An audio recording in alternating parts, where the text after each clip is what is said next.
स्वागत है आपका दोस्तों बिहार न्यूज में। मैं हूं फिरदौस गनी और आप देख रहे हैं केडीवी लाइव। दोस्तों आज हो चुका है 27 जनवरी 2026।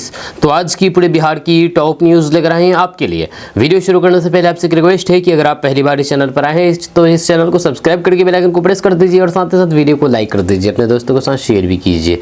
तो चलिए चलते हैं आज की खबरों की ओर। दोस्तों आज बिहार न्यूज की शुरुआत सबसे पहले करेंगे कि बिहार के सुपौल जिला से एक हैरान कर देने वाली खबर सामने आई है। यहां पर पाकिस्तान के पहले गवर्नर जनरल मोहम्मद अली जिन्ना के समर्थन में नारे लगाने के आरोप में एक सरकारी स्कूल के शिक्षक को गिरफ्तार कर लिया गया है। जी हां, बिहार के सुपौल जिला में एक गंभीर और चिंताजनक घटना सामने आई है। यह घटना किशनगंज ब्लॉक के अगवार हाई स्कूल में स्वतंत्र व गणतंत्र दिवस समारोह के दौरान घटी है। आरोपी की पहचान स्कूल के शिक्षक मोहम्मद मंसूर आलम के रूप में हुई है। खबर के मुताबिक ध्वजारोहण समारोह के दौरान शिक्षक ने कथित तौर पर जिन्ना अमर रहे के नारे लगाए। इस घटना को मोबाइल फोन पर रिकॉर्ड कर लिया गया था और फिर वीडियो सोशल मीडिया पर वायरल हो गया, जिससे लोगों में आक्रोश फैल गया। समारोह में मौजूद शिक्षकों, छात्रों और फिर अन्य लोगों ने तुरंत नारे का विरोध किया। घटना के बाद स्कूल के प्रधानाध्यापक ने स्थानीय पुलिस स्टेशन में लिखित शिकायत दर्ज कराई है। जांच के दौरान कई छात्रों ने अपने बयान दर्ज कराए हैं और फिर पुष्टि की है कि शिक्षक ने ही विवादित नारे लगाए थे। छात्रों ने आरोप लगाया है कि शिक्षक ने जन्नत पाकिस्तान में है जैसे नारे लगाए और समारोह के दौरान बच्चों से जिन्ना जिंदाबाद के नारे लगवाने का प्रयास किया। छात्रों के अनुसार शिक्षक द्वारा लगाए गए नारों में बापू जिंदाबाद, जिन्ना जिंदाबाद, भगत सिंह जिंदाबाद और इनकलाब जिंदाबाद शामिल थे। शिकायत और फिर उपलब्ध सबूतों के आधार पर पुलिस ने तुरंत कार्रवाई करते हुए आरोपी शिक्षक को गिरफ्तार कर लिया है। दोस्तों बिहार सरकार ने जमीन से जुड़े हुए सभी रिकॉर्ड अब पूरी तरह से ऑनलाइन कर दिया है। जी हां, अब लोगों को खतियान जमाबंदी और फिर जमीन का पूरा ब्यौरा देखने के लिए दफ्तरों के चक्कर नहीं लगाने पड़ेंगे। जहां घर बैठे मोबाइल या फिर कंप्यूटर से ही अपनी जमीन की जानकारी निकाली जा सकती है। इससे लोगों को बड़ी राहत मिली है और फिर पारदर्शिता भी बढ़ेगी। जहां सरकार के बिहार भूमि पोर्टल पर जाकर के कोई भी व्यक्ति जिला, अंचल, मौजा, खाता नंबर या फिर खेसरा नंबर डाल करके जमीन का विवरण देख सकता है। जब पोर्टल पर जमीन मालिक का नाम, रकबा और फिर अन्य जरूरी जानकारी मिल जाएगी। जरूरत होने पर लोग इसे डाउनलोड या फिर प्रिंट भी कर सकते हैं। दोस्तों बिहार के पूर्व मुख्यमंत्री जीतन राम मांझी ने आरजेडी और फिर उसके नेता तेजस्वी यादव पर कड़ी टिप्पणी की है। जो उन्होंने तेजस्वी यादव को महज कठपुतली कहा है और आरोप लगाया है कि अब पूरा आरजेडी का नियंत्रण सिर्फ उनकी यानी कि तेजस्वी के हवाले कर दिया गया है, जिसके चलते पार्टी का असली नेतृत्व प्रभावित हुआ है। इस तरीके का बयान राजनीति में भीषण घमासान और असंतोष को दर्शाता है। जीतन राम मांझी का कहना है कि तेजस्वी की उभार वाली छवि असल में पार्टी के भीतर सशक्त नेतृत्व नहीं दिखाती है और इससे राजद की राजनीतिक दिशा भी प्रभावित हो सकती है। जब उनके बयान को सियासी गलियारों में राजद के अंदरूनी मतभेद और फिर नेतृत्व से जुड़ी हुई खींचतान के रूप में देखा जा रहा है, खास करके तब जब तेजस्वी को पार्टी की अहम जिम्मेदारी दी जा चुकी है। ये बयान राजनीतिक असमंजस्य और फिर दलित राजनीति के बीच चल रही सियासी लड़ाई को और तगड़ा कर रहा है, जहां पर विभिन्न राजनीतिक दावेदार एक दूसरे को सीधे तौर पर निशाना बना रहा है। दोस्तों बिहार में गणतंत्र दिवस के मौके पर राज्यपाल के भाषण के बाद नौकरी को लेकर के बड़ी चर्चा शुरू हो गई है। जहां अपने संबोधन में राज्यपाल ने कहा है कि आने वाले वर्षों में राज्य सरकार का लक्ष्य ज्यादा से ज्यादा रोजगार के अवसर पैदा करना है। उन्होंने युवाओं के लिए नौकरी और रोजगार को सरकार की प्राथमिकता बताया है, जिससे लोगों में उम्मीद जगी है। जी हाँ, हालांकि भाषण में ये साफ तौर पर नहीं कहा गया है कि हर परिवार को सरकारी नौकरी ही दी जाएगी। बात ज्यादा रोजगार और अवसर बढ़ाने की थी, जिसे कुछ लोग अलग तरह से समझ रहे हैं। इसी वजह से ये मुद्दा अब राजनीतिक बहस का विषय बन गया है और फिर अलग अलग दल अपने अपने तरीके से बयान की व्याख्या कर रहे हैं। कुल मिलाकर के सरकार का फोकस रोजगार बढ़ाने पर है, लेकिन हर परिवार को सरकारी नौकरी वाला दावा आधिकारिक घोषणा नहीं माना जा रहा है। आने वाले समय में ही साफ होगा कि रोजगार को लेकर के सरकार जमीन पर क्या ठोस कदम उठाती है और युवाओं को कितना फायदा मिलता है। दोस्तों बिहार की एक बेटी एक दिन की मुखिया बनकर के इतिहास रचा है। दरअसल बात है कि बिहार की गोरवा पंचायत में एक अनोखा और फिर प्रेरणादायक कार्यक्रम हुआ, जिसने समाज में महिला सशक्तिकरण की दिशा में मिसाल पेश की है। यहाँ की एक युवा बेटी को एक दिन की मुखिया के तौर पर चुना गया और उसने अपनी जिम्मेदारी बेहद प्रभावशाली ढंग से निभाई है। इस आयोजन को पंचायत स्तर पर लागू करके ये संदेश दिया गया है कि जब मौका मिले तो फिर महिलाएं भी नेतृत्व की भूमिका बखूबी निभा सकती है। जब मुखिया के तौर पर उसने पंचायत के विकास संबंधित मुद्दों पर बैठकें की, स्थानीय समस्याओं को सुना और फिर समाधान के लिए अधिकारियों से बातचीत की। यह खास बात यह थी कि ग्रामीणों ने खुले दिल से उसका समर्थन किया और पंचायत के हित में उसके फैसले को सराहा। जी हाँ, इस कदम को गौरवा पंचायत का मॉडल पंचायत बनना भी कहा जा रहा है, ताकि ऐसे सकारात्मक बदलाव को अन्य पंचायतों में भी लागू किया जा सके। दोस्तों, बिहार में मौसम एक बार फिर से करवट लेने जा रहा है। 27 जनवरी को बिहार में तापमान गिरने की संभावना है, यानी कि आज, जिससे ठंड का असर बढ़ेगा। जब सुबह और शाम के समय ठंडी हवाएं चलेगी और कई इलाकों में कोहरा भी देखने को मिल सकता है। जब मौसम विभाग के अनुसार कल 28 जनवरी को बिहार के कुछ जिलों में बारिश के साथ साथ गरज चमक और फिर वज्रपात हो सकती है। तेज हवाएं भी चल सकती है, इसीलिए लोगों को सावधान रहने की सलाह दी गई है। कुल मिलाकर के आने वाले 2 दिन मौसम बदलता रहेगा। ठंड बढ़ने और फिर बारिश के अलर्ट को देखते हुए लोगों को गर्म कपड़े पहनने और फिर खराब मौसम में बेवजह बाहर निकलने से बचने की सलाह दी गई है। दोस्तों, बिहार के डिप्टी सीएम विजय कुमार सिन्हा ने साफ तौर पर कह दिया है कि बिहार में किसी भी तरीके के माफिया राज नहीं चलेगा और उसे हर हाल में समाप्त किया जाएगा। उन्होंने बताया है कि शराब, बालू और फिर भूमि माफिया जैसे अवैध तत्वों पर सरकार सख्त कार्रवाई कर रही है और अब उन्हें पूरी तरह से खत्म करने की दिशा में कदम बढ़ा रही है। डिप्टी सीएम विजय कुमार सिन्हा ने कहा है कि कानून का राज और शासन का प्रभाव हर जिले तक पहुंचाया जाएगा, ताकि आम लोगों को न्याय मिले और फिर अवैध जमीन हड़पने, खनन और फिर भ्रष्टाचार जैसे मामलों में किसी को भी बख्शा नहीं जाए। वहीं पर उन्होंने ये भी बताया है कि सरकार भूमि माफियाओं का निदान मार्च 2026 तक करने का लक्ष्य रख रही है, ताकि जमीन विवाद और फिर अवैध कब्जे जैसी समस्याओं को जड़ से मिटाया जा सके। जहां विजय सिन्हा ने अधिकारियों को कठोर कार्रवाई का निर्देश देते हुए कहा कि कोई भी अफसर कर्मचारी माफिया से जुड़े हुए मामलों में संरक्षण या फिर लापरवाही नहीं कर सकता है और अगर ऐसा पाया गया तो फिर उसके खिलाफ भी सख्त कदम उठाया जाएगा। दोस्तों, बिहार में राजनीति की बड़ी खबर यह है कि तेजस्वी यादव को राजद का राष्ट्रीय कार्यकारी अध्यक्ष बनाया गया है। अब इस फैसले पर मुकेश सहनी ने भी सार्वजनिक तौर पर बधाई दी है और इसे राजद में नए युग की शुरुआत बताया है। मुकेश सहनी ने कहा है कि तेजस्वी की नई भूमिका से पार्टी में नई ऊर्जा आएगी और राजनीतिक जिम्मेदारियों को सौंपने का समय था। उन्होंने आशा जताई है कि तेजस्वी अपने नेतृत्व में बेहतर संतुलन, संगठनात्मक मजबूती और जनता के मुद्दों को प्रभावी तरीके से उठाएंगे। दोस्तों, बिहार की सांस्कृतिक और फिर कृषि पहचान को मजबूत करने वाली मिथिला विरासत में मखाना ने खास जगह बनाई है। जहाँ राष्ट्रीय स्तर की झांकियों और फिर कार्यक्रमों में मखाना को दिखा करके ये संदेश दिया गया है कि मखाना सिर्फ एक कृषि उत्पाद नहीं बल्कि बिहार की सांस्कृतिक पहचान और फिर ग्रामीण अर्थव्यवस्था का अहम हिस्सा है। आपको बता दें कि मखाना जो पूर्व में सिर्फ पारंपरिक तौर पर उपयोग होता था, आज GI टैग और फिर निर्यात के कारण देश दुनिया में पहचान बना चुका है। झांकियों में इसे प्रमुखता से शामिल करके ये बताया गया है कि बिहार की मिट्टी और परंपरा किस तरह से आधुनिक बाजार में अपना मुकाम बना रही है। इससे ये भी स्पष्ट हुआ है कि बिहार की कृषि विरासत में मखाना एक मजबूत ब्रांड बन चुका है, जो न सिर्फ किसानों की आय बढ़ा रहा है बल्कि बिहार की सांस्कृतिक शान को भी स्थापित कर रहा है। जनता और फिर दर्शकों ने इस झांकी को खूब सराहा है। दोस्तों, अक्सर लोग मानते हैं कि 20 से 30 साल की उम्र में शरीर पूरी तरह से फिट रहता है, लेकिन एक्सपर्ट का कहना है कि इसी उम्र में कुछ जरूरी हेल्थ टेस्ट कराना भविष्य की बीमारियों से बचा जा सकता है। जहां आजकल खराब लाइफस्टाइल, जंक फूड और फिर तनाव के कारण कम उम्र में ही समस्या बढ़ रही है। जी हाँ, डॉक्टरों के अनुसार इस उम्र में कम से कम ब्लड शुगर टेस्ट, उसके बाद लिपिड प्रोफाइल और लिवर फंक्शन टेस्ट जरूर करना चाहिए।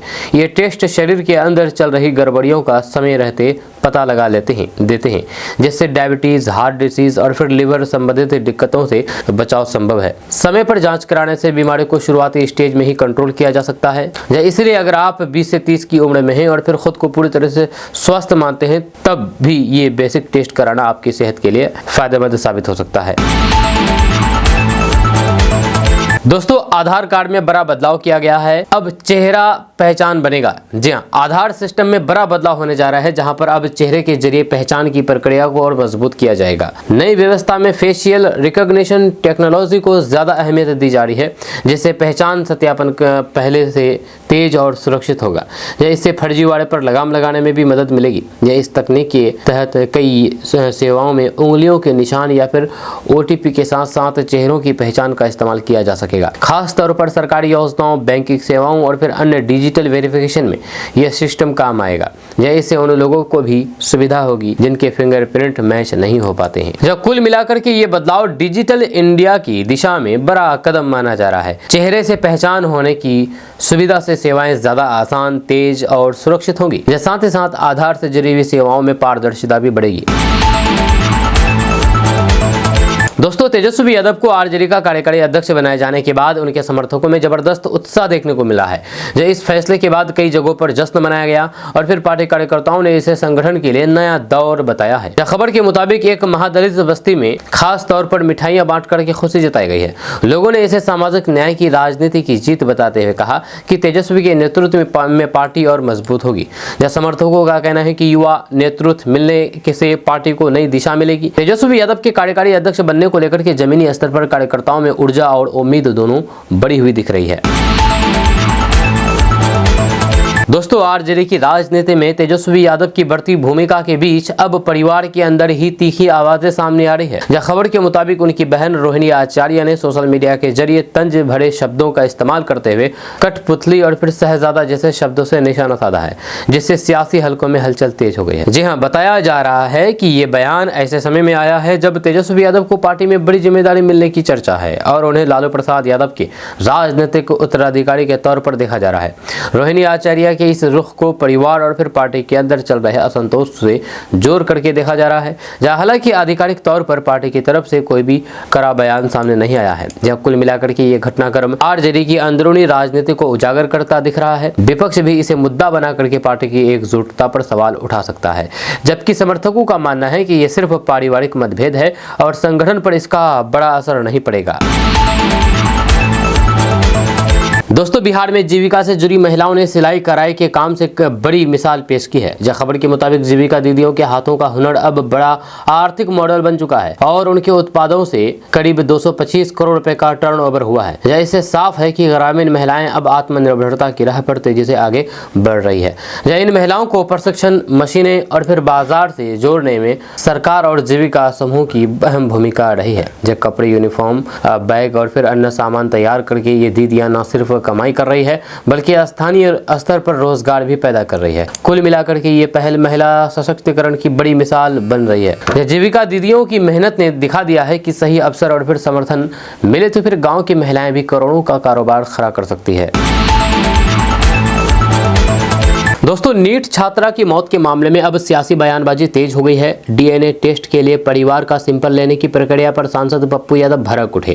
उन्होंने इसे संवेदनहीन कदम बताते हुए अधिकारियों पर नाराजगी जताई है और कहा है कि दुख की घड़ी में परिवार को और परेशान किया जा रहा है। जी हाँ, पप्पू यादव ने सवाल उठाया है कि जांच के नाम पर परिजनों से इस तरह सैंपल लेने की जरूरत क्यों पड़ी और क्या प्रशासन मानवीय पहलुओं का ध्यान रख रहा है। या उनका कहना है कि पहले से सदमे में डूबे परिवार के साथ सहानुभूति दिखाई जानी चाहिए थी, न कि ऐसे कदम उठा करके मानसिक दबाव बढ़ाया जाए। वहीं पर प्रशासन का कहना है कि मामले की सच्चाई सामने लाने के लिए वैज्ञानिक जांच जरूरी है और डीएनए टेस्ट उसी प्रक्रिया का हिस्सा है। फिलहाल इस मुद्दे पर राजनीतिक बयानबाजी बढ़ गई है और फिर पूरे मामले की निष्पक्ष जांच की मांग तेज हो रही है। दोस्तों बिहार सरकार ने मेधावी विद्यार्थियों के लिए बड़ी पहल की है। अब कक्षा 9 से 12 तक पढ़ने वाले होनहार छात्रों को हर साल 12,000 रुपए की छात्रवृत्ति दी जाएगी। इस योजना का मकसद आर्थिक रूप से कमजोर लेकिन पढ़ाई में अच्छे बच्चों को आगे बढ़ने में मदद देना है, ताकि पैसों की कमी उनकी पढ़ाई में रुकावट ना बने। छात्रवृत्ति पाने के लिए छात्रों को तय शैक्षणिक योग्यता पूरी करनी होगी। आवेदन प्रक्रिया ऑनलाइन रखी गई है, जहाँ पर छात्र अपने स्कूल विवरण, अंक पत्र और फिर जरूरी दस्तावेज अपलोड करेंगे। यह चयन मेरिट के आधार पर किया जाएगा। यानी कि जिनके अंक बेहतर होंगे उन्हें प्राथमिकता मिलेगी। वहीं पर सरकार का कहना है कि इस योजना से हजारों छात्रों को सीधा लाभ मिलेगा और फिर ड्रॉप आउट दर भी कम होगी। शिक्षा विभाग ने छात्रों और फिर अभिभावकों से अपील की है कि समय पर आवेदन करें और फिर सभी दस्तावेज सही तरीके से भरें ताकि छात्रवृत्ति का पैसा सीधे बैंक खाते में पहुंच सके। दोस्तों, बिहार में डेयरी सेक्टर को मजबूत करने के लिए बड़ा कदम उठाया जा रहा है। यह योजना है कि हर गांव में दूध सहकारी समिति खोली जाएगी और हर पंचायत स्तर पर सुधा सेंटर स्थापित किया जाएगा। इससे गांव-गांव में दूध संग्रह की व्यवस्था मजबूत होगी और फिर किसानों को सीधे फायदा मिलेगा। वहीं पर सरकार का मकसद है कि दूध उत्पादन बढ़े, पशुपालकों की आय में इजाफा हो और फिर बिचौलियों की भूमिका कम हो। अब ग्रामीण किसान अपने गाँव में ही दूध बेच सकेंगे और फिर उन्हें समय पर भुगतान भी मिलेगा। इससे महिलाओं और फिर छोटे किसानों को भी रोजगार के लिए नए अवसर मिलेंगे। जी हाँ, विशेषज्ञों का मानना है कि इस पहल से बिहार की डेयरी अर्थव्यवस्था में बड़ा बदलाव आएगा। जब सुधा ब्रांड के विस्तार से राज्य की पहचान भी मजबूत होगी और फिर दूध उत्पादन के जरिए ग्रामीण अर्थव्यवस्था को नई रफ्तार मिलेगी। दोस्तों, भोजपुरी सुपरस्टार खेसारी लाल यादव का एक वीडियो इन दिनों वायरल हो रहा है जिसमें वे अपने अंदाज में दो बड़े नाम पवन सिंह और रवि किशन को नसीहत देते नजर आते हैं। वीडियो में खेसारी लाल यादव कहते हैं कि बाप मत बनिए, यानी कि कोई भी लोग अपने आप को बड़ा या फिर खुद को सबसे ऊपर ना समझे। जहां खेसारी लाल यादव के इस तर्ज भरे बयान को उनके फैंस और फिर सोशल मीडिया यूजर्स अलग अलग तरीके से देख रहे हैं। जो कुछ लोग इसे मजाक के रूप में ले रहे हैं तो फिर कुछ इसे सियासी और फिर सटायर के तौर पर भी जोड़ रहे हैं। खेसारी लाल यादव हमेशा से ही अपने मुखर व्यक्तित्व के लिए जाने जाते हैं और फिर इस वीडियो में भी उन्होंने साफ इशारा कर दिया है कि कुछ हस्तियों का रवैया मुख्य धारा से ऊपर जैसा लग रहा है। जब पवन सिंह और फिर रवि किशन की तरफ से फिलहाल इस पर कोई भी प्रतिक्रिया सामने नहीं आई है। वीडियो वायरल होने के बाद से ही चर्चा तेज हो गई है कि क्या ये सिर्फ मनोरंजन का पल है या फिर कुछ बड़े संदेश के साथ खेसारी ने अपनी बात रखी है। दोस्तों, बिहार की राजनीति में अब एक नए दौर की चर्चा तेज है जिसे तेजस्वी युग कहा जा रहा है। लालू प्रसाद यादव के बाद पार्टी की कमान तेजस्वी यादव के हाथों में और मजबूती से आती दिख रही है। ऐसे में उनसे उम्मीद भी बढ़ गई है और राजनीतिक जिम्मेदारियां भी। जहां तेजस्वी यादव के सामने सबसे बड़ी चुनौती है नीतीश कुमार के खिलाफ मजबूत रणनीति तैयार करना।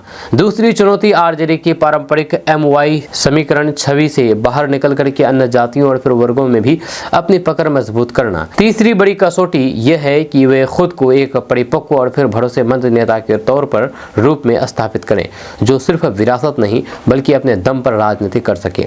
अब सवाल यही है कि क्या तेजस्वी इन तीनों चुनौतियों को पार कर पाएंगे। आने वाले समय तय करेगा कि ये बदलाव सिर्फ चेहरा बदलने तक सीमित रहेगा या सच में आरजेडी की राजनीति में नया अध्याय लिखेगा। दोस्तों, बिहार की राजनीति से निकल करके अब नजरें पश्चिम बंगाल की ओर जाती दिख रही है। खबर है तेज प्रताप यादव बंगाल विधानसभा चुनाव लड़ने की तैयारी में है। इसे लेकर के सियासी गलियारों में चर्चा तेज हो गई है और इसे उनके राजनीतिक विस्तार की कोशिश के तौर पर देखा जा रहा है। जहां इधर आरजेडी की गतिविधियों के बाद अब JJD यानी कि जनशक्ति जनता दल ने भी अपनी राष्ट्रीय कार्यकारिणी की बैठक बुला ली। जहां माना जा रहा है कि इस बैठक में बड़ा राजनीतिक फैसला हो सकता है जो आने वाले चुनावी समीकरणों को प्रभावित करेगा। तेज प्रताप यादव की भूमिका और फिर संभावित रणनीति पर भी नजरें टिकी है। अगर तेज प्रताप यादव सच में बंगाल की राजनीति में कदम रखते हैं तो फिर ये सिर्फ एक चुनाव नहीं बल्कि उनकी अलग पहचान बनाने की कोशिश मानी जाएगी। अब देखना होगा कि ये सियासी दांव कितना असर दिखाता है और क्या इससे राष्ट्रीय स्तर पर भी कोई नई राजनीतिक लाइन बनती है। दोस्तों, गणतंत्र दिवस के मौके पर बिहार के मुख्यमंत्री नीतीश कुमार पटना जिले के मरांची महादलित टोला पहुंचे। यहां पर आयोजित झंडोत्तोलन कार्यक्रम में उन्होंने हिस्सा लिया और स्थानीय लोगों के साथ इस राष्ट्रीय पर्व को मनाया। सीएम नीतीश कुमार की मौजूदगी से गांव में उत्साह का माहौल देखने को मिला। जी हां, इस कार्यक्रम की खास बात यह रही कि झंडोत्तोलन किसी बड़े अधिकारियों ने नहीं बल्कि इलाके के वयोवृद्ध सिद्धेश्वर मांझी ने किया है। उनके हाथों तिरंगा फहराया जाना सामाजिक सम्मान और फिर समावेश का संदेश माना जा रहा है। लोगों ने तालियों के साथ इस पल का स्वागत किया। मुख्यमंत्री नीतीश कुमार ने इस दौरान ग्रामीणों से बातचीत भी की है और विकास योजनाओं की जानकारी ली है। उनका ये दौरा ये दिखाने की कोशिश माना जा रहा है कि सरकार समाज के हर वर्ग खास करके महादलित बस्तियों के विकास और फिर सम्मान को प्राथमिकता दे रही है। दोस्तों बिहार स्कूल परीक्षा बोर्ड यानी कि बीएसईबी ने कक्षा 12वीं यानी कि इंटर परीक्षा को लेकर के महत्वपूर्ण जानकारी जारी की है। इस बार की बोर्ड परीक्षा के मुख्य बिंदु इस प्रकार है। परीक्षा की तिथि और टाइमलाइन। जी हाँ, यानी कि कक्षा 12वीं की वार्षिक परीक्षा 2 फरवरी से 13 फरवरी 2026 के बीच आयोजित होगी। प्रैक्टिकल परीक्षाएं पहले ही जनवरी 2026 में हो चुकी है। वहीं पर बोर्ड ने 12वीं परीक्षा की एडमिट कार्ड जारी कर दिए हैं, जो छात्रों को ये हॉल टिकट अपने स्कूल से प्राप्त करना होगा। वहीं पर परीक्षा केंद्र पर टाइमिंग बेहद सख्त रखी जाएगी। देर से पहुंचने वाले छात्रों को प्रवेश नहीं मिलेगा। छात्रों को अपने एडमिट कार्ड के साथ फोटो युक्त पहचान ले जाना अनिवार्य है। वहीं पर परीक्षा में बहुविकल्पीय यानी कि एमसीक्यू और वर्णनात्मक प्रश्न दोनों शामिल है। जब मॉडल प्रश्न पत्र और फिर पिछले साल के पेपर देख करके तैयारी बेहतर की जा सकती है। ध्यान देने वाली बात यह है कि परीक्षा के नियम, समय, प्रवेश दस्तावेज और फिर तैयारी सामग्री की पूरी जानकारी बोर्ड की आधिकारिक वेबसाइट या फिर संबंधित सूचना पत्र से समय रहते चेक कर लें, ताकि किसी प्रकार की परेशानी ना हो। दोस्तों बिहार के उप मुख्यमंत्री और गृह मंत्री सम्राट चौधरी ने कहा कि बिहार में औद्योगिक विकास को आगे बढ़ाने में पुलिस विभाग भी सहयोगी भूमिका निभाएगी। इसका उद्देश्य निवेश और फिर रोजगार को बढ़ावा देना बताया जा रहा है, ताकि कानून व्यवस्था के साथ साथ औद्योगिक माहौल भी सुधरे और फिर निवेशकों को भरोसा मिले। इस बात को उन्होंने 6000 करोड़ रुपए के बजट के संदर्भ में भी याद दिलाया है, जब उन्होंने पिछला बजट उदाहरण के तौर पर बताया कि उस समय बजट बहुत छोटा था, लेकिन अब बिहार की आर्थिक नीतियां और बजट आकार दोनों बड़े हो गए हैं, जिससे विकास और रोजगार दोनों को बल मिला है। जी हाँ, सम्राट चौधरी ने कहा है कि पुलिस सिर्फ कानून व्यवस्था नहीं बल्कि उद्योग के विकास के भी भागीदार बनेगी, खास करके निवेश और फिर औद्योगिक परियोजनाओं के सुचारू रूप से लागू होने में। उन्होंने पिछले 6000 करोड़ के बजट का जिक्र इस संदर्भ में किया है कि उस समय बिहार की आर्थिक स्थिति छोटी थी, लेकिन अब बड़े बजट और योजनाओं से राज्य की आर्थिक क्षमता बढ़ी है। सम्राट चौधरी के अनुसार बिहार में उद्योग लगाने के लिए बेहतर नीतियां बनाई जा रही है, जिससे युवा रोजगार पाएं और फिर बाहर पलायन कम हो। दोस्तों बीजेपी नेता गिरिराज सिंह ने तेजस्वी यादव को आरजेडी का राष्ट्रीय कार्यकारी अध्यक्ष बनाए जाने पर तीखा हमला बोला है।